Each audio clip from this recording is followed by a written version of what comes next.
Thank you very much. I'm delighted to be with you this morning. I'm very grateful to the Jeffrey Cheah Institute for having invited me to participate in this conference and in the events of the last few days.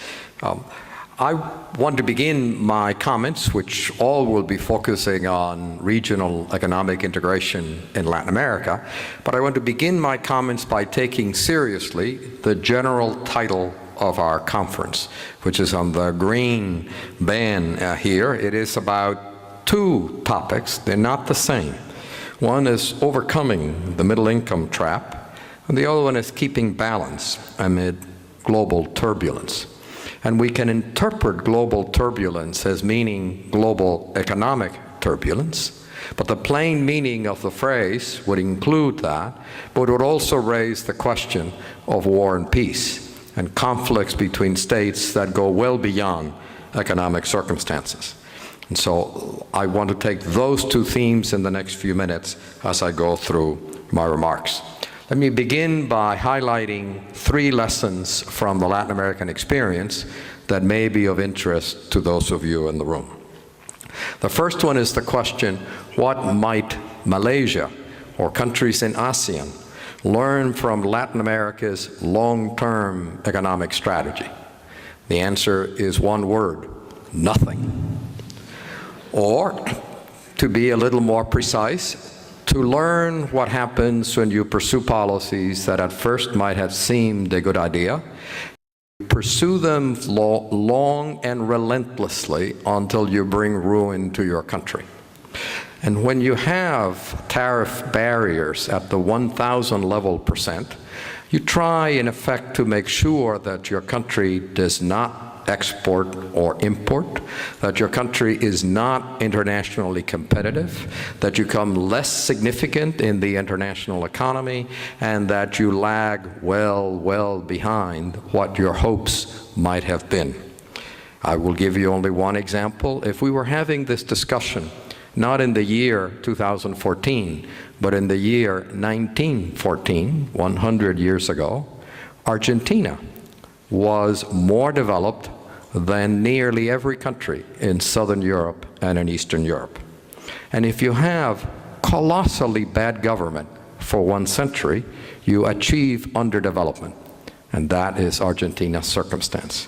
Argentina in 1950 had a GDP per capita about half that of the United States, and today its GDP per capita is only about a quarter that of the United States. If you have bad government for a very long time, you succeed at failure. That's a long and different topic. I want to concentrate more on the next two lessons that bear directly on regional economic integration. First, regional economic integration done well can work, can advance objectives, both national and international, but done well means you will not leave it in the hands of economists alone. The other lesson is that regional economic integration, in order to be done well, cannot be left in the hands of presidents and prime ministers because their time horizon is too short. On the case of presidents and prime ministers, worrying about the next election. And you cannot leave it in the hands of economists because economists, understandably, focus less on issues of war and peace, and regional economic integration ought to include thinking as well about the management of those aspects of relations between states. There are many questions one can ask about regional economic integration. In the few minutes that I have, I want to ask only two. Do these efforts foster trade, both between the members of the Regional Economic Agreement and more widely across the world? And secondly, do these regional economic agreements generate positive externalities, such as peace between states, and therefore facilitating further economic growth? You could think about war as raising your economic transactions, but war is, of course, not just a barrier to trade. War also has catastrophic effects on peoples and societies elsewhere. The research that I've done, and from which I'm summarizing my remarks, looks at a variety of economic integration agreements in the Americas, the Latin American Free Trade Association, the Southern Common Market, known by its acronym Mercosur, the North American Free Trade Agreement, NAFTA, 2 episodes of Central American economic integration, one in the 1960s and another one since 1990, and the Andean Pact and the Andean Community, one in the 1970s and one's also since 1990. There are 3 observations worth reporting. First is, in the experience since 1990, approximately the last quarter century, the value of trade has increased very significantly. It has increased to the highest levels in the international trading experience of these Latin American countries. There is a great deal of variation in that it has increased far more in for some countries and for some regional integration agreements than it has for others, but it has grown everywhere.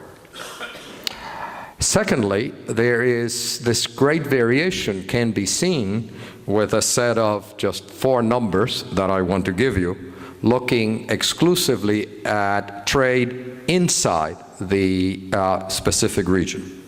So for NAFTA, Canada, the United States, and Mexico, within NAFTA trade has been accounting pretty consistently between 45 and 50% of the world trade of the United States, Canada, and Mexico. Compared to that, the next most successful Latin American economic integration agreement, the Central American Common Market, has a rate of intra-region trade only between 20 and 25%. So NAFTA has succeeded in fostering within-region trade twice as much as the Central American Common Market. The Southern Common Market, Mercosur, anchored by Argentina and Brazil, within-region trade is only about 15%, and the Andean Community, Peru, Colombia, and the like, characteristically below 10% of their world trade is within the region. It's worth saying that none of the Latin American economic integration cases has come even close to establishing a common market. None has an external tariff that is common to all of them. There are, I think, 3 explanations for this kind of variation that I have simply hinted at to you. The first is that economists, in fact, do matter a great deal. Economists can make very good designs, and if they are completely excluded, the experiment is likely to fail. The Latin American Free Trade Agreement took very little account of the work of professional economists, and it was a failure.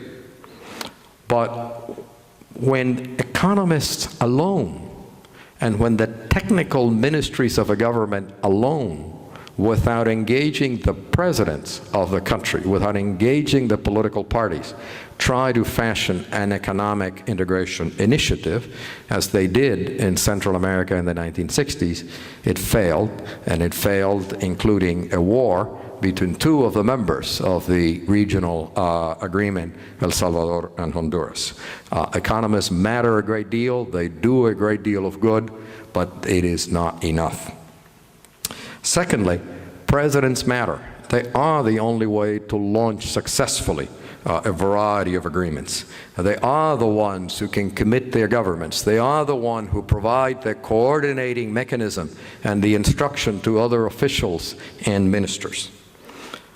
But the continuing involvement of presidents or prime ministers in the actual operations of these trade agreements criticizes the relationship and leads soon enough to the unraveling of the agreement and substantial underperformance. And that has been the case in both the Central American and the South American cases.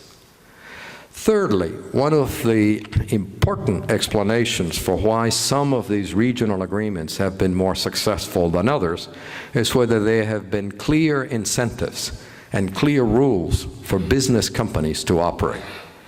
Where they have been, the success of the regional economic agreements has been much better, much quicker, and much more impressive. And where they have not been, there can be an element of success, but much less modest, much less satisfying than otherwise. There are, I think, two ideas that I want to emphasize. What about this notion of interstate peace as being an important objective when countries in a particular region think about how they relate to each other?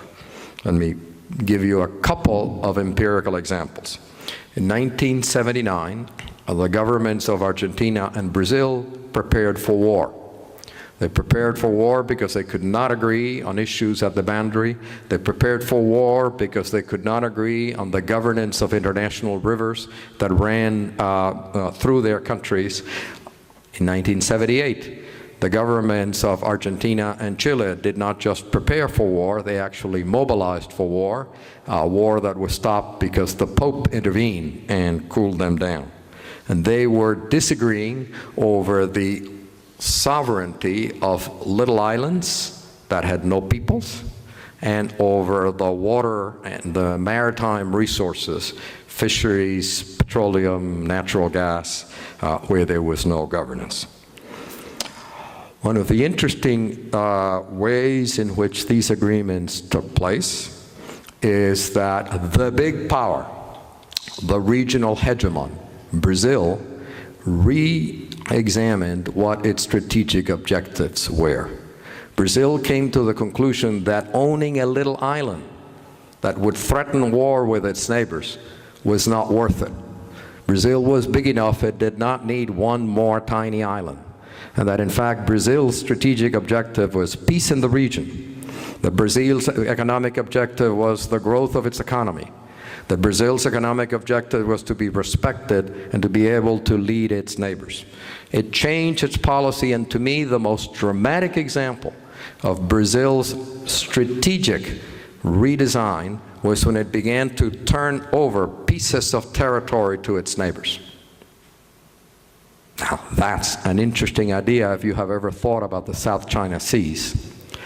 And Argentina and Chile, which were quarreling over little islands where nobody lived, and who were quarreling about fisheries in the deep seabed natural resources, they decided that actually it's not so hard to make an agreement where there's a lot of water.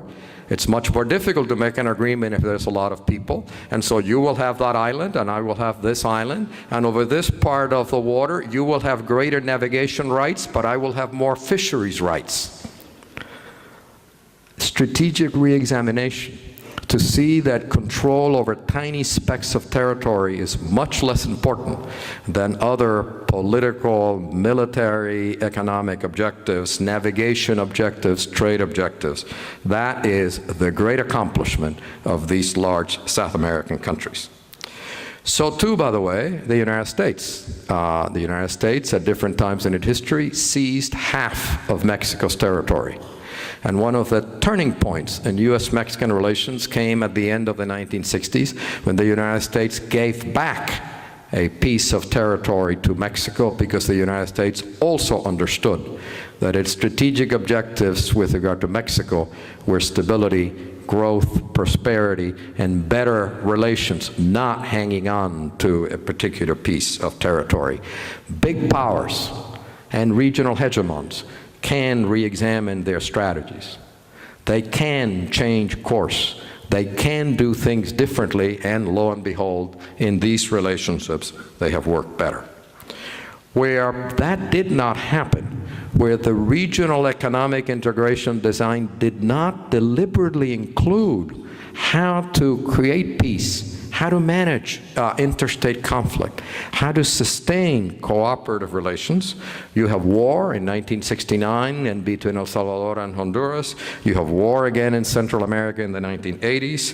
In 1995, one reason the Andean community does not work is that two of its members, Ecuador and Peru, went to war as well. You really can get it wrong if you do not insert deliberately peacemaking, peace building, peace-sustaining objectives in these designs. The second key idea is because there are so many of these regional economic agreements in the Americas, you can compare those that have automatic rules. I will call automatic rules those where the agreement, the trade agreement, the integration agreement, has rules that are precise, has scheduled obligations that go into place at a time that is anticipated and actually adhered to, and where you do not delegate negotiating authority over these elements of implementation either to supranational entities or you delegate them to presidents, prime ministers, or other agents of government. Where you have automatic rules, precise scheduled obligations, the process of economic trade integration moved ahead very quickly. The North American Free Trade Agreement is an example. The first decade of Mercosur, the integration agreement principally between Argentina and Brazil, was another good example of that. The Andean Pact, the Andean community, almost created a quasi-experiment. Half of the product lines had these automatic rules. Half of the product lines required political negotiations between governments. There was impressive growth of trade where the automatic rules applied, and almost nothing happened where ministers had to negotiate what the rules will be. Peace as a design of economic, not just political agreements, peace as a design of economic regional agreements works better. And automatic rules work better than enshrining political negotiations eventually. So then, to summarize, going back to what could be useful ideas for you. Good economic policies matter more than economic agreements. That is an important lesson from the Latin American experience. Secondly, having a country, a big, powerful country like Brazil in South America, or the United States in its relations to Mexico, then can re-examine its strategic objectives and understand that a little island or a little speck of territory gets in the way of achieving what should be its far more important national goals for itself and as a leader in its region or in the world. Having that kind of strategic thinking should be encouraged a great deal. China probably does not want to learn from Brazil, but it should. Supranational entities of the sort that are regional parliaments, regional courts, regional secretariats in Latin America have been either powerless or useless. And in this regard, the Latin American experience is very different from the European Union and the European Commission. There are, however, two kinds of supranational entities that have been very helpful in the Latin American experience. Thailand's finance minister, my fellow panelist, mentioned one of them, the exchange rate mechanism, which is very small, much smaller than the Chiang Mai initiative, but it is a good idea, and as he quite rightly indicated, has worked well. The other one is a regional bank, the Inter-American Development Bank, which has provided two important contributions. One is financing of projects, including financing that are peace builders, because it is the Inter-American Development Bank that has fostered investments in regions that Ecuador and Peru had disputed, making it easier for them to agree on peace, and the Inter-American Development Bank as a bank not only for money, but a bank for ideas, as a research institution that can help to inform the way peoples in the region would think. Think, therefore, about the role of presidents and prime ministers at the founding to make sure that the agreement gets going and then get out of the way. Make sure that economists are given room to design good economic agreements and that provide clear signals, clear rules, and clear incentives to business companies so that even on the first day of the agreement, business companies have anticipated these gains from trade and you can declare victory even on the first day. And when you think of an economic agreement, when you think about economic regionalism, think about two ideas, not just one: how to foster trade, how to foster peace. Thank you.